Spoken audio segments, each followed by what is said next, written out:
ప్రస్తుతం సోషల్ మీడియాలో hot topic గా మారిన senior IAS Telangana finance commission member Smita Sabharwal ఇప్పుడు మరో ట్వీట్ వదిలారు. నిత్యం సోషల్ మీడియాలో యాక్టివ్ గా ఉండే స్మితా సబర్వాల్ కు ఓ సెలబ్రిటీ కంటే ఎక్కువ ఫాలోయింగ్ ఉందనడంలో ఎలాంటి అతిశయోక్తి లేదు. తన వ్యక్తిగత జీవితంలోని వృత్తిపరమైన ప్రయాణంలోని కొన్ని సందర్భాలను, వాటికి సంబంధించిన ఫోటోలను తన సోషల్ మీడియా అకౌంట్ లో పంచుకుంటూ ఉంటారు స్మితా సబర్వాల్. అంతేకాకుండా అప్పుడప్పుడు సమాజంలో జరుగుతున్న విషయాలపై కూడా తన అభిప్రాయాలను ధైర్యంగా పంచుకుంటారు.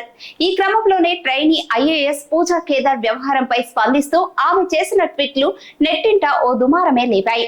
ఆ ట్వీట్లు పెట్టే వరకు స్మితా సబర్వాల్ ఏ పోస్టు పెట్టినా తన అభిమానులు, ఆమె ఫాలోవర్లు తెగ లైకులు కొట్టేవారు, కామెంట్లు పెట్టేవారు. కానీ ట్రైనీ ఐఏఎస్ విషయంపై స్పందిస్తూ అఖిల భారత సర్వీసెస్ దివ్యాంగుల కోట అనవసరం అంటూ తన అభిప్రాయం చెప్పడంపై దేశమంతా చర్చ నడిచింది. కాగా స్మితా సబర్వాల్ అభిప్రాయంతో కొంతమంది ఏకీభవించగా చాలా మంది వ్యతిరేకించారు. మాజీ ఐఏఎస్లు, ప్రజా ప్రతినిధులు ఇలా ఎంతమంది ఆమెను వ్యతిరేకించినా స్మితా సబర్వాల్ మాత్రం వెనక్కి తగ్గలేదు. ఆమె తన అభిప్రాయంపై స్ట్రాంగ్ గా నిల్చున్నారు.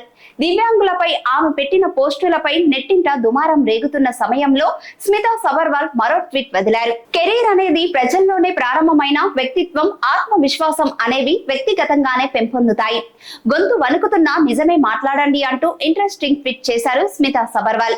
అయితే ఈ ట్వీట్ తాను అఖిల భారత సర్వీసెస్ లో దివ్యాంగుల కోటా గురించి చేసిన కామెంట్ కు కట్టుబడి ఉన్నానని, ఏమాత్రం వెనక్కి తగ్గేదే లేదని చెప్పేందుకు చెప్పినట్టుగా ఉందని తెలుస్తోంది.